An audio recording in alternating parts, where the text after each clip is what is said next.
In a quiet corner of Sicily, in the warm summer of 2001, a baby boy opened his eyes for the first time. His name was Manuel Foderà, born on June 21st, in a small town called Calatafimi, surrounded by golden hills and olive trees that swayed in the Mediterranean wind. His parents were ordinary people with extraordinary hearts. Their home echoed with laughter, prayers before meals, and the simple joy of family life. Manuel grew up running barefoot through the garden, chasing sunlight, and laughing louder than anyone. To those who saw him, he was pure light, a child so full of life that even strangers would smile when he passed. But in June 2005, that light met its first shadow. At only 4 years old, Manuel began to limp. A sharp, unexplainable pain burned through his right leg. His parents thought it was a small injury, the kind every child gets. But the pain did not fade. Soon, their little boy could barely stand.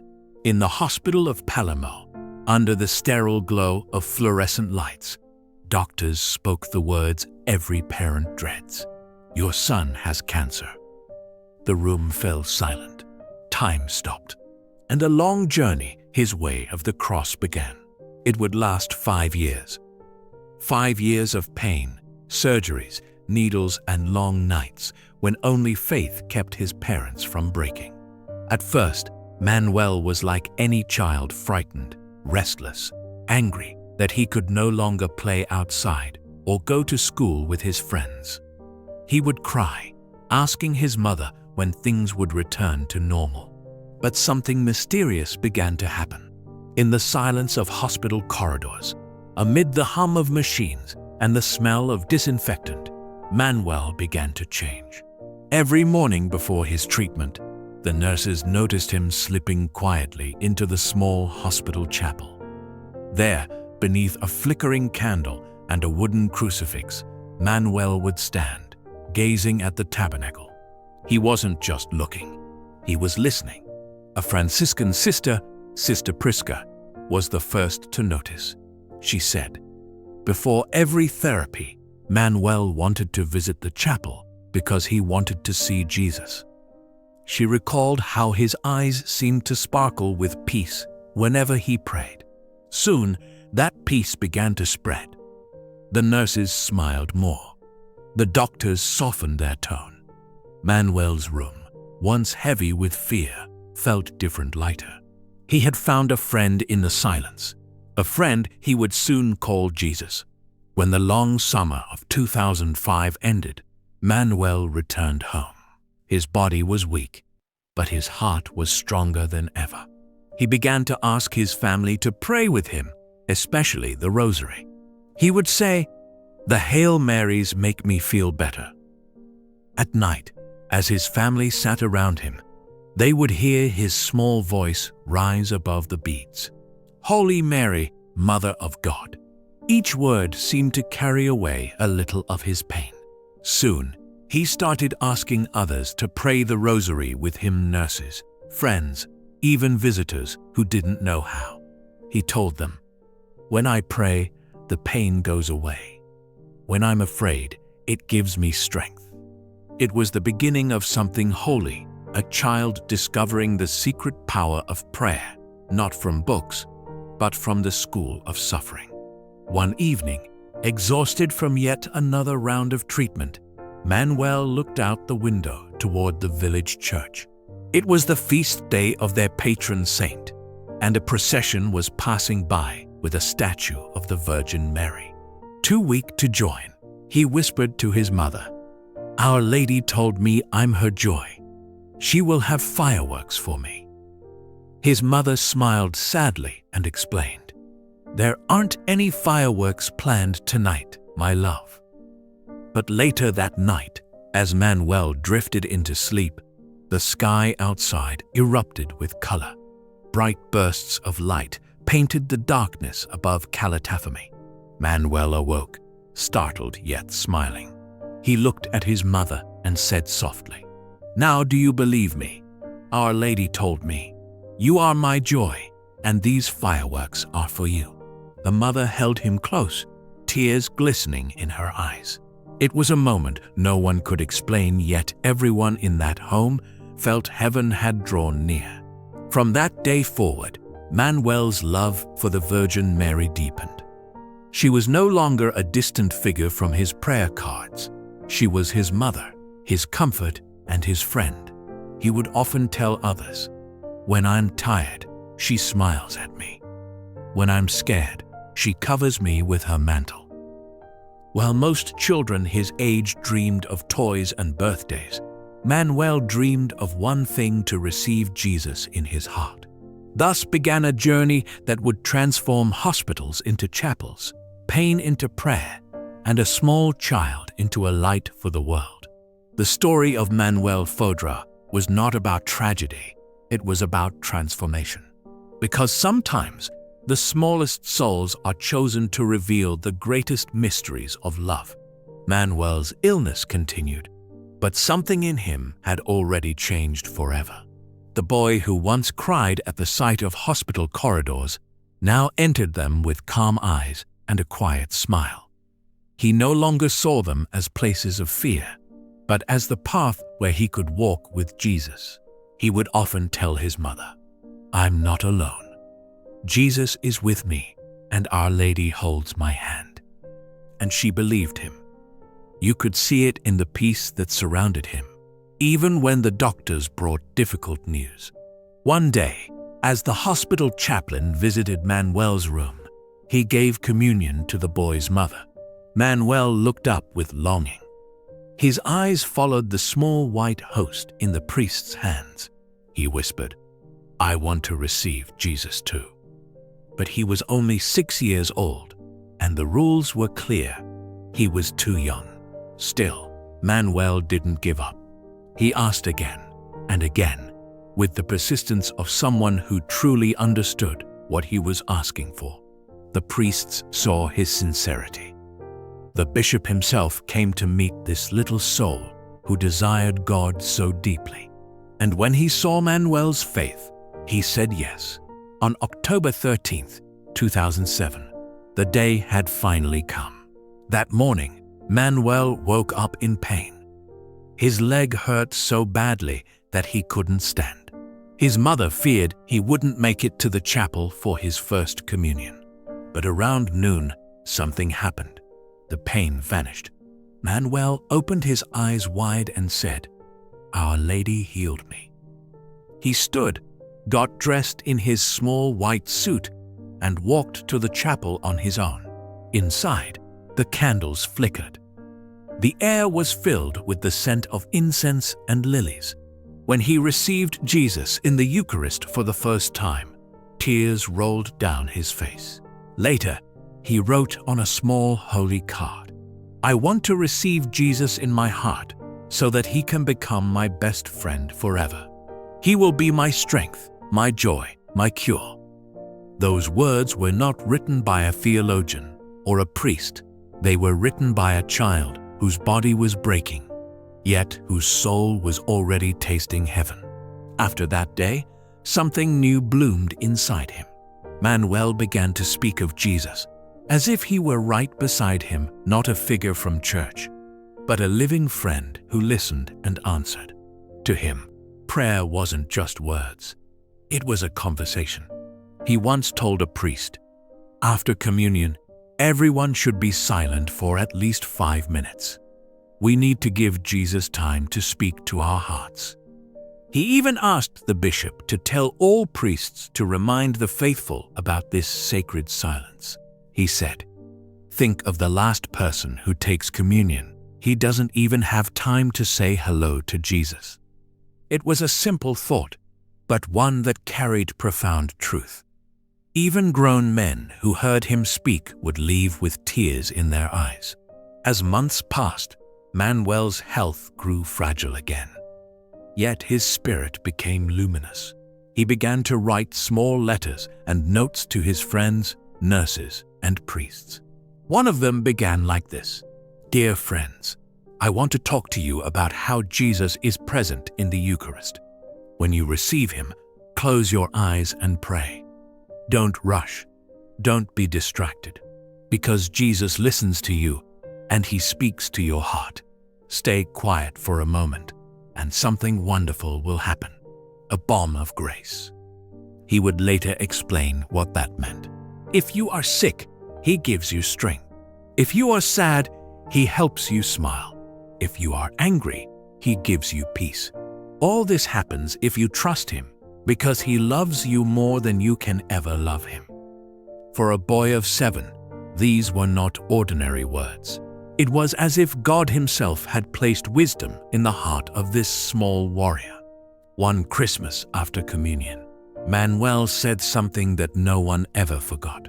He told his mother that he had asked Jesus what gift he could give him that year, and Jesus had answered, "Always show my joy to others. Be a warrior of light in the midst of darkness." That name, Warrior of Light, would stay with him for the rest of his life.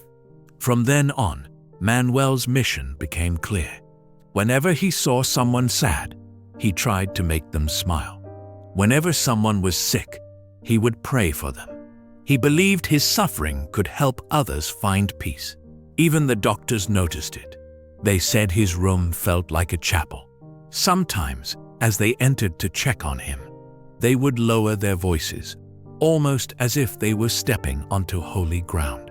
In June 2008, Manuel traveled to Lourdes, France, a place known for miracles and healing. He was weak, but filled with anticipation. One evening, after dinner at the Pilgrims Hotel, he joined others to pray the rosary. As the group took turns offering intentions, Manuel said softly, "I want to offer a decade for a blind child." No one knew who he was talking about, but when they returned home, word came that in another group at that very same pilgrimage, a blind child had miraculously regained his sight. Manuel smiled when he heard it. He didn't take credit. He simply said, "Our Lady listens." In August that same year, Manuel made his confirmation. He said it felt like a second fire in his soul.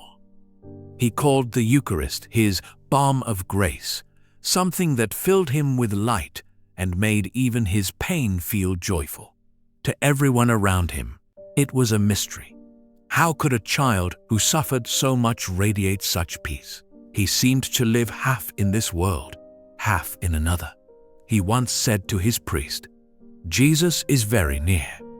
When I close my eyes, I can feel his heart beating with mine." And so, this small boy from Sicily, with frail bones and a radiant soul, was becoming something extraordinary, a messenger of hope for all who met him.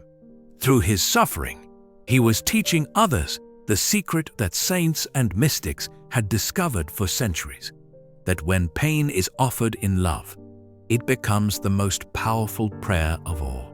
By 2009, Manuel's body had grown weaker, but his eyes still carried that same mysterious brightness, a light that seemed to come from somewhere beyond. He called himself a warrior of light. To him, it wasn't a title. It was a mission. He once told his mother, "Jesus said I must bring light where there is darkness." That's what warriors of light do. His words didn't come from a place of pride, but of purpose. Every smile he gave, every prayer he whispered, was his way of pushing back the shadows. One summer evening, he lay in bed after another exhausting scan. The doctors had warned his family that the cancer was advancing. Manuel closed his eyes and prayed silently.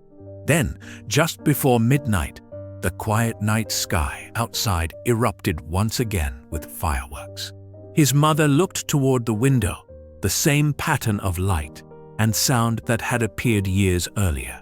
And Manuel, now older and frailer, smiled faintly and said, "Our Lady wanted me to know she's still here." To Manuel, miracles were never about spectacle. They were reminders, gentle signs that heaven never forgets those who trust. One morning after communion, Manuel spoke to his mother with unusual seriousness. He said, "Jesus told me something. He said, 'Manuel, your heart is not your own. It's mine. I live in you.'" The words stayed with him. He later asked his spiritual director what they meant. The priest thought for a moment and answered with the words of St. Paul, "It is no longer I who live, but Christ who lives in me." Manuel nodded, then whispered, "So that's what it means to belong completely to him." From then on, he lived every day as if his body was just a small tabernacle, fragile on the outside, but full of divine fire within. His conversations became deeper, his prayers more personal. Sometimes, his friends' children his own age would come to visit him at home or at the hospital. They didn't know what to expect. But when they entered his room, they were met not with sadness, but with laughter and peace. He would tell jokes, share stories, and then suddenly say, "Let's pray for someone who doesn't know Jesus." And without hesitation, the children would join him. He often asked, "Mom, are there really people who don't love Jesus?" When she said yes, he replied, "Then we have to bring them to him. Everyone should know that he loves them." To Manuel, evangelization wasn't preaching. It was loving and offering everything, even pain, for souls. He once explained it in simple words. If you don't want to eat your vegetables, eat them anyway and offer it to Jesus. If something hurts, offer it for someone who is suffering more. If you're tired, pray one more Hail Mary for someone who has no one to pray for them. It was childlike wisdom, but it carried the essence of the gospel love through sacrifice. And so, Manuel's small world, his room, his hospital bed, his prayers became a battlefield of grace, where the warrior of light fought against despair, not with swords, but with smiles. Many priests and religious began to visit him. Some came to encourage him, but most left encouraged by him instead. He would greet them warmly and say, "Father, I pray for you. Take Jesus to everyone, especially to children and those who suffer." He would often add, "Remind people that they should receive Jesus in a state of grace, without sin. And after communion, they should stay with him a little longer. Jesus is very great. He's God. He must be treated like God." Those who heard him were struck by his clarity, the kind of purity that only comes from someone who sees beyond this world. His mother often offered him painkillers to help him sleep, but Manuel would shake his head. "Not yet," he would whisper. "Jesus needs my suffering to save souls." It was never out of stubbornness. It was love, the kind of love that understands that suffering, when united with Christ, becomes powerful beyond measure. At night, when the pain became unbearable, his mother would find him clutching his rosary tightly, whispering prayers into the darkness. And though his body trembled, his face glowed with peace. By the summer of 2010, Manuel's body was failing, but his spirit was luminous. He knew his time on earth was drawing to a close, and yet he was not afraid. On June 21st, his 9th birthday, he smiled at his family and said, "This is my last birthday here. The next one will be with Jesus." He asked his mother to write down everything he had said and experienced, because, as he told her, "You're my witness. You'll have to tell my story so others will know what Jesus did for me." Those words became a prophecy one his mother would later fulfill, telling the world about her son, the little warrior who never stopped smiling through pain. In his final weeks, Manuel's peace astonished everyone. He would comfort others even when he could hardly breathe. When visitors cried, he would whisper, "Don't be sad. Heaven is waiting for us. There's no more pain there." Sometimes he would gaze upward and smile faintly, as if he were already seeing something beyond the room. And once, when asked what he was looking at, He simply said, "Light, it's so beautiful." Even his doctors, men hardened by years of suffering and loss, found themselves pausing at his bedside. One of them later said, "I came to heal him, but he healed me." Manuel's mission as a warrior of light was almost complete. He had fought his battle not against cancer, but against despair. And in that battle, he had already won. He had proven that holiness is not measured by years, but by love, and that even the smallest candle can drive out the deepest night. The final chapter of Manuel's life unfolded quietly, like the closing of a sacred book. By the summer of 2010, he had grown very weak. His bones were fragile, his body pale, and every breath was a labor. Yet in his eyes, there was no fear, only peace, and that mysterious joy that had never left him. He spent his last days surrounded by those who loved him most: his mother, his family, his priests, and the sisters who had watched him grow into a living miracle of faith.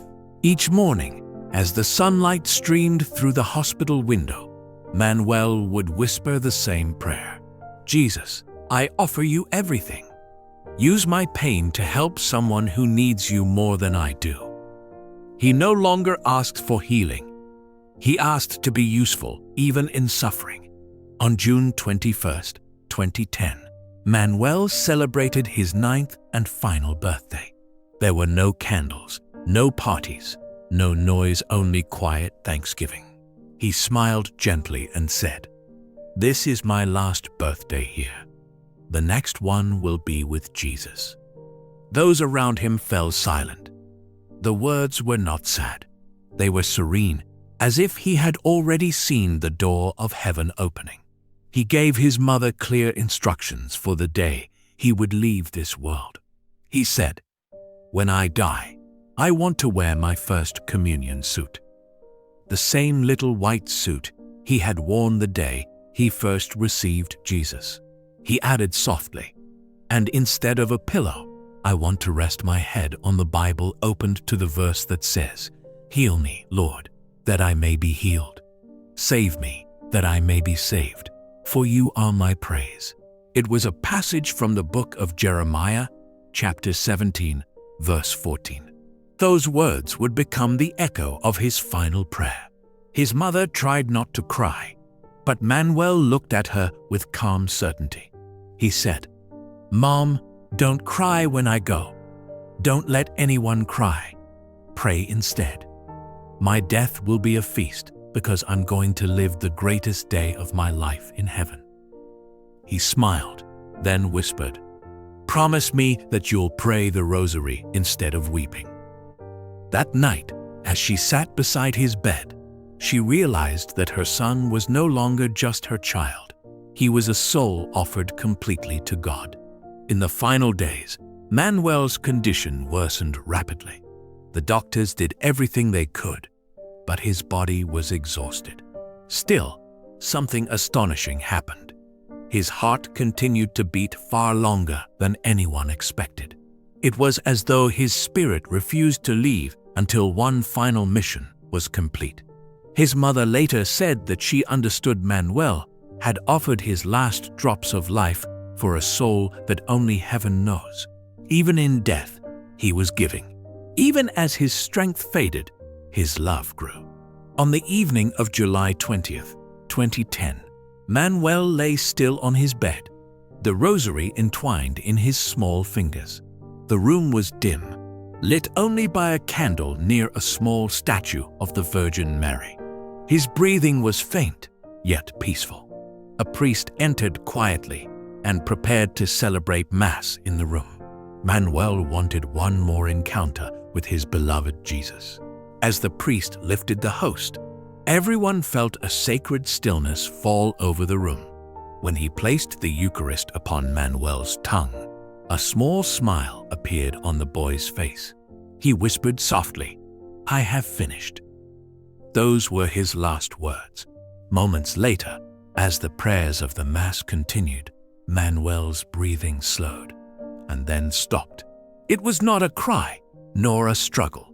It was a return, a gentle crossing from earth to eternity. The doctors stood in awe. They had seen many deaths, but never one so peaceful. It was as though the boy had simply fallen asleep smiling, his rosary still in his hands, his small body resting upon the word of God. In that silence, his mother understood. Her son's final offering had been accepted. At his funeral, no one could hold back tears, yet those tears were not of despair, but of reverence. The church was filled with light streaming through the stained glass windows, casting gentle colors over his white suit. The people who had known him, doctors, nurses, priests, and friends, spoke not of a boy who lost his battle, but of one who completed his mission, a mission of love, of faith, and of offering. One priest said quietly at the altar, "This child taught us how to die like a saint and how to live like one." Even after his passing, stories began to spread. People who had met Manuel spoke of a peace that lingered, a strength that returned to them when they prayed through his intercession.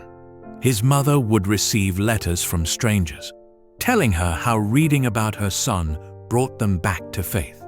One wrote, "When I heard how he faced suffering with joy, I realized I had been running from my cross. Now I know that even pain can become a gift." The little warrior's mission was continuing not through his words anymore, but through the hearts he had touched. Today, the Church calls him Servant of God Manuel Foderà. It is the first step towards sainthood, a recognition that his life was a beacon of heroic virtue. He was only 9 years old when he left this world, yet his story has touched thousands of souls. In every rosary prayed in his memory, in every act of love offered in silence, his light still shines. He once said, "Jesus called me a warrior of light to conquer the evil and darkness of the world." And though his earthly life ended, his mission did not. From the small town of Calatafimi, the story of one little boy reminds the world that holiness has no age, and that even in weakness, God reveals his greatest strength. He taught us that suffering is not the end, but a doorway, that love can transform even the darkest nights into dawn, and that a child's faith can move hearts more deeply than 1,000 sermons. Servant of God, Manuel Foderà, pray for us and teach us to become warriors of light, so that we too may shine with the love that never fades.